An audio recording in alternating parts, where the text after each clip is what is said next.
എൻ്റെ മുമ്പിൽ ഇതിപ്പോൾ ഈ രക്തസാക്ഷി ഫണ്ട് പിരിവ് നടക്കുന്നത് 2016 16 ആദ്യം 2016 ജൂലൈയിലാണ് ധനരാജൻ കൊല്ലപ്പെടുന്നത്. അപ്പം അതിനുശേഷമാണ് രക്തസാക്ഷി ഫണ്ട് പിരിവ് നടക്കുന്നത്. അപ്പോൾ അത് ഒന്ന് കുടുംബത്തെ സഹായിക്കുക, 2 കുടുംബത്തിനൊരു വീട് നിർമ്മിച്ചു കൊടുക്കുക, 3 കേസിൻ്റെ ചിലവുകൾ നിർവഹിക്കുക. ഈ 3 കാര്യമാണ് അങ്ങനെ ഒരു ഫണ്ട് പിരിക്കുമ്പോൾ ലക്ഷ്യം വെച്ചിരുന്നത്. അപ്പോൾ ആ ഫണ്ട് പിരിവുമായി ബന്ധപ്പെട്ടുകൊണ്ട് 2017 ഡിസംബർ 8-9 തീയതികളിലാണ് ഏരിയ സമ്മേളനം നടക്കുന്നത്. ആ സമ്മേളനത്തിൽ അതുവരെയുള്ള വരവ് ചെലവ് കണക്ക് അവതരിപ്പിച്ചിരുന്നു. അന്ന് വീട് നിർമ്മാണം തുടങ്ങിയിട്ടില്ല. പിന്നീടാണ് വീട് നിർമ്മിച്ച് നൽകുന്നത്. അതുമായി ബന്ധപ്പെട്ടുള്ള കണക്കാണ് പിന്നീട് വരുന്നത്. പക്ഷേ 2018 വീട് നിർമ്മാണം പൂർത്തീകരിച്ചുവെങ്കിലും 2021 വരെ കണക്ക് അവതരിപ്പിക്കുന്നില്ല. അപ്പം അതിനു മുമ്പാണ് ഞാൻ തെരഞ്ഞെടുപ്പ് കണക്ക് പരിശോധിക്കുന്നത്, എന്നെ ചുമതലപ്പെടുത്തിയ അനുസരിച്ച്. അപ്പം അതിൽ എന്നെ ഞെട്ടിക്കുന്ന കൃത്രിമങ്ങളാണ് കണ്ടെത്താൻ സാധിച്ചത് എന്നതുകൊണ്ട് തന്നെ ഈ ധനരാജ് ഫണ്ടിൻ്റെയും ഓഫീസ് നിർമ്മാണ ഫണ്ടിൻ്റെയും ചുമതല എനിക്കില്ലെങ്കിലും ഞാൻ ഏരിയ സെക്രട്ടറി ആയ സന്ദർഭത്തിലാണ് ആ കണക്ക് സമ്മേളന റിപ്പോർട്ടിൻ്റെ ഭാഗമായി വരുത്തേണ്ടത്. അപ്പം അങ്ങനെ വരുമ്പോൾ എനിക്കൊരു ഉത്തരവാദിത്വം അതിൽ വരികയാണ്. ഞാനാണ് റിപ്പോർട്ടിൽ ഈ കാര്യങ്ങൾ വിശദീകരിക്കേണ്ടത്. അപ്പോൾ ഈ തെരഞ്ഞെടുപ്പ് ഫണ്ടിൻ്റെ അനുഭവം മുന്നിൽ വെച്ചുകൊണ്ട് ഈ 2 കണക്കും വിശദമായി പരിശോധിച്ച് മാത്രമേ ഉൾപ്പെടുത്താൻ സാധിക്കൂ എന്ന നിലപാട് ഞാൻ സ്വീകരിച്ചു. ആ 2 കണക്കും പരിശോധിക്കുമ്പോൾ ആ 2 കണക്കിലും ശരിയല്ലാത്ത കാര്യങ്ങൾ നടന്നതായി ബോധ്യപ്പെട്ടു. അതുകൊണ്ട് കമ്മിറ്റി ആ കണക്ക് അംഗീകരിച്ചില്ല. അത് പിന്നീട് കുറേ കഴിഞ്ഞാണ് ആ കണക്ക് അംഗീകരിക്കുന്നത്.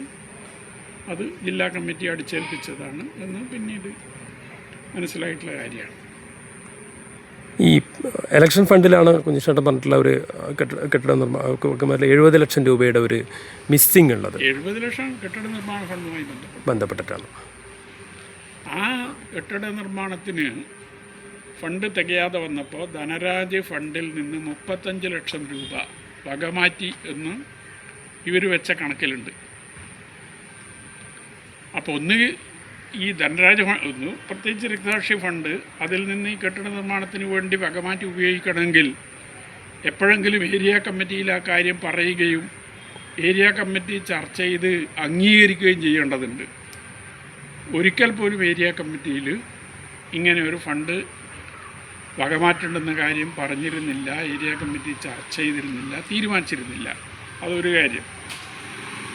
രണ്ടാമത്തെ കാര്യം, ഈ 70 ലക്ഷം വരവ് വെക്കാതെ 35 ലക്ഷം ധനരാജ് ഫണ്ടിൽ നിന്നെടുത്ത് അവതരിപ്പിച്ച വരവ് ചെലവ് കണക്കിൽ 42,000 കടാണ്.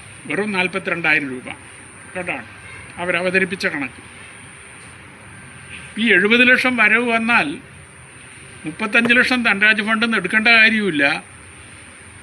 35 ലക്ഷം ഈ കെട്ടിട നിർമ്മാണ ഫണ്ടിൽ ബാക്കിയുണ്ടാവും. അപ്പോൾ 70 ലക്ഷം വരാതെയാണ് ഇങ്ങനൊരു കണക്ക് അവതരിപ്പിച്ചത്. കൊടുത്ത ആളുകൾ ആ കമ്മിറ്റിയിലുണ്ട്. അപ്പം അവർ ഈ കാര്യങ്ങൾ പറഞ്ഞു, ഇങ്ങനൊരു ഫണ്ട് കൊടുത്തിട്ടുണ്ട് എന്ന് പറഞ്ഞു. പിന്നീടാണ് 2ാം വട്ട കണക്ക് അവതരിപ്പിക്കുന്നത്. അതിൽ ഇത് ഉൾപ്പെടുത്തിയപ്പോഴും തേച്ചും വന്നിട്ടില്ല. 70 ലക്ഷം വരേണ്ട അടുത്ത് 64 ലക്ഷം മാത്രമേ വന്നുള്ളൂ. അതിന് ചില കാരണങ്ങളുണ്ട്. അത് ഞാൻ പുസ്തകത്തിൽ വിശദീകരിച്ചു. പുസ്തകത്തിൽ ഈ കണക്ക് വളരെ കൃത്യമായി. ഇപ്പോൾ പാർട്ടി ജില്ലാ കമ്മിറ്റിയുടെ ഭാഗത്തു നിന്ന് കുഞ്ഞികൃഷ്ണനായിട്ട് ഇത് വ്യക്തമായി ബോധിപ്പിക്കാൻ പറ്റിയില്ല. ഇത് ഈ സംഗതികളൊക്കെ കൃത്യമായി ബോധിപ്പിച്ചു. ജില്ലാ കമ്മിറ്റി കമ്മീഷനെ വെച്ചു. കമ്മീഷനെയും ഈ കണക്ക് കൃത്യമായി ബോധിപ്പിച്ചു. കമ്മീഷൻ റിപ്പോർട്ട് ജില്ലാ സെക്രട്ടേറിയറ്റ് ചർച്ച ചെയ്ത്, ജില്ലാ കമ്മിറ്റി ചർച്ച ചെയ്ത് ചില നടപടിയെല്ലാം എടുത്താണ് ഏരിയ കമ്മിറ്റിയിലേക്ക് വരുന്നത്. 5 പേരിൽ നടപടിയെടുത്തു. എന്നെ സെക്രട്ടറി സ്ഥാനത്ത് നിന്ന് മാറ്റി. ഇതെല്ലാം ഇതിൻ്റെ ഭാഗമായി വന്നതാണ്. ആ കമ്മിറ്റിയിൽ ഈ 2 കമ്മീഷൻ അംഗങ്ങളുമുണ്ട്.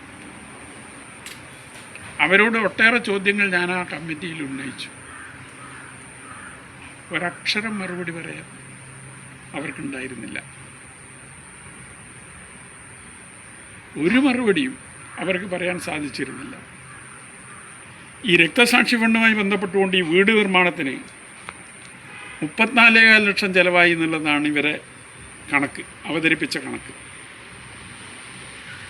അന്നത്തെ ഏരിയ സെക്രട്ടറി KP മധുവാണ്. ഈ വീട് നിർമ്മാണം നടക്കുമ്പോൾ 2017 ഡിസംബർ വരെ ഏരിയ സെക്രട്ടറി TI മധുസൂദനാണ്.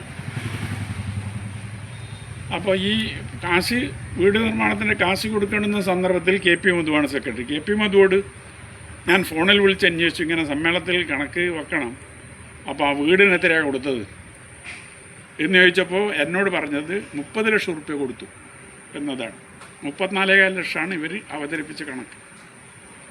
അപ്പോൾ ഈ 34,5 ലക്ഷവും ചെക്കാണ്. അത് വിശദമായി പരിശോധിച്ചപ്പോൾ 29,5 ലക്ഷത്തിൻ്റെ ചെക്ക് മാത്രമേ കോൺട്രാക്ടറുടെ അക്കൗണ്ടിലേക്ക് പോയിട്ടു. 5 ലക്ഷത്തിൻ്റെ ചെക്ക് പാർട്ടി ഏരിയ സെക്രട്ടറിയുടെ അക്കൗണ്ടിലേക്ക് പോയി. അത് ഏരിയ സെക്രട്ടറി വിഡ്രോ ചെയ്തെടുക്കുകയാണ് ചെയ്തത്. ഞാൻ അയാളോട് പറഞ്ഞു 29,5 ലക്ഷമല്ലേ ഇത് ചിലവ് കാണുന്നുള്ളൂ, പിന്നെ എങ്ങനെ 30 ലക്ഷം നിങ്ങൾ പറയുന്നു? അപ്പോൾ പറഞ്ഞു 75,000 റുപ്യ അവസാനം ക്യാഷായി കൊടുത്തതാണ് കോൺട്രാക്ടർ. 75,000 ക്യാഷായി അവസാനം കൊടുത്തിട്ടുണ്ട് എങ്കിൽ ഈ 34,5 ലക്ഷത്തിൻ്റെ കണക്ക് 35 ലക്ഷം ആവണ്ടേ? 34,5 ലക്ഷമല്ലേ വരുന്നുള്ളൂ. അപ്പം ഞാൻ ഈ ജില്ലാ കമ്മിറ്റി വിളിച്ച ഏരിയ കമ്മിറ്റി യോഗത്തിൽ പറഞ്ഞു, ധനരാജ് ഫണ്ടിൽ വീടിന് എത്ര ചിലവായത്? 29,4 ലക്ഷമാണോ, 30 ലക്ഷമാണോ, 34,5 ലക്ഷമാണോ? ഇതേതെങ്കിലും ഒന്ന് ഉറപ്പിച്ച് നിങ്ങൾ പറ. അതിനും ഒരക്ഷരം മറുപടി ഇന്നേ വരെ പറഞ്ഞിട്ടില്ല.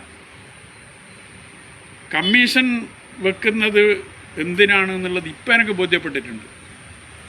ഒന്ന്, തെറ്റ് ചെയ്തവരെ രക്ഷപ്പെടുത്തണം എന്നാണ് നേതൃത്വത്തിൻ്റെ ആഗ്രഹമെങ്കിൽ ഒരു കമ്മീഷൻ വെച്ചാൽ മതി. ആ കമ്മീഷൻ എങ്ങനെയും ഒരു റിപ്പോർട്ട് തട്ടിക്കൂട്ടി ഉണ്ടാക്കി കൊടുത്ത് അത് നേതൃത്വം അംഗീകരിച്ച് അതാണ് ശരി എന്ന് വിശദീകരിക്കും. ഇനി ഈ കാര്യം ഉന്നയിച്ചവരെ ക്രൂശിക്കണം എന്നതാണ് കമ്മീഷൻ്റെ അല്ലെങ്കിൽ പാർട്ടിയുടെ നിലപാടെങ്കിൽ അതിന് പറ്റുന്ന രീതിയിലും റിപ്പോർട്ട് കമ്മീഷൻ നൽകും എന്ന് 2 കമ്മീഷൻ അനുഭവം എൻ്റെ മുമ്പിലുണ്ട്. ഒന്ന്, ഈ ഫണ്ടുമായി ബന്ധപ്പെട്ടുകൊണ്ട്; 2, ഞാൻ ജില്ലാ കമ്മിറ്റിയിൽ ഉന്നയിച്ച മറ്റൊരു വിഷയവുമായി ബന്ധപ്പെട്ടുകൊണ്ട് രൂപീകരിച്ച കമ്മീഷൻ റിപ്പോർട്ട്. ഇത് രണ്ടും എൻ്റെ മുമ്പിലുണ്ട്. അപ്പോൾ ഇങ്ങനെ ഒരു ഇപ്പോൾ പരസ്യ പ്രതികരണത്തൊക്കെ തയ്യാറായ നിലക്ക് കുഞ്ഞികൃഷ്ണനെതിരെ തുടർ നടപടികളുണ്ടാവാം, അങ്ങനെ ഒരു ഒന്ന് തന്നെ ഞാൻ പ്രതീക്ഷിക്കുന്നു. ഞാൻ ആ കാര്യം എൻ്റെ പുസ്തകത്തിൽ പറഞ്ഞിട്ടുമുണ്ട്. ഓക്കെ. ഇതുമായി ബന്ധപ്പെട്ടുകൊണ്ട് എന്ത് നടപടി വരും എന്നതിനെക്കുറിച്ച് ഞാൻ ഒരാശങ്കപ്പെടുന്നുമില്ല എന്നതിൽ പറഞ്ഞിട്ടുണ്ട്. അവസാനം ഈ പുസ്തകം പുറത്തു വന്നാൽ ചിലപ്പോൾ എന്നെ പാർട്ടിയിൽ നിന്ന് പുറത്താക്കിയേക്കാം എന്ന് ഞാനതിൽ പറയുന്നു. അപ്പോൾ അടുത്ത കുഞ്ഞികൃഷ്ണനായിട്ടുമായിട്ട് അടുത്ത പാർട്ടിക്കകത്തുള്ള ആളുകൾ തന്നെ എങ്ങനെയാണ് ഈ ഒരു പരസ്യ പ്രതികരണത്തെ കാണുന്നത്? അതെനിക്ക് പറയാൻ കഴിയില്ല. കാരണം പാർട്ടിക്കകത്ത് നിൽക്കുമ്പോൾ പാർട്ടി പറയുന്നതേ കീഴെ പറയാൻ പറ്റും.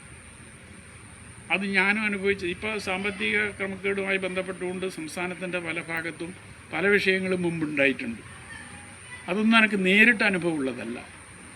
അതുകൊണ്ട് പാർട്ടി നൽകുന്ന വിശദീകരണം വിശ്വാസത്തിലെടുത്ത് കീഴെ ഞാനും റിപ്പോർട്ട് ചെയ്തിട്ടുണ്ട്.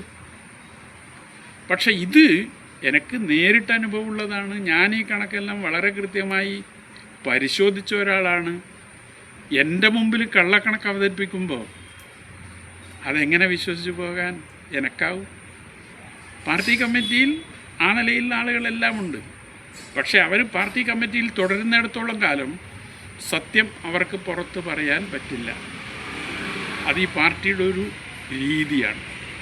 സംഘടനാ ചട്ടക്കൂട് ആ നിലയിലാണ്. അതുകൊണ്ട് അവർക്ക് വേറൊന്നും ചെയ്യാൻ സാധിക്കില്ല.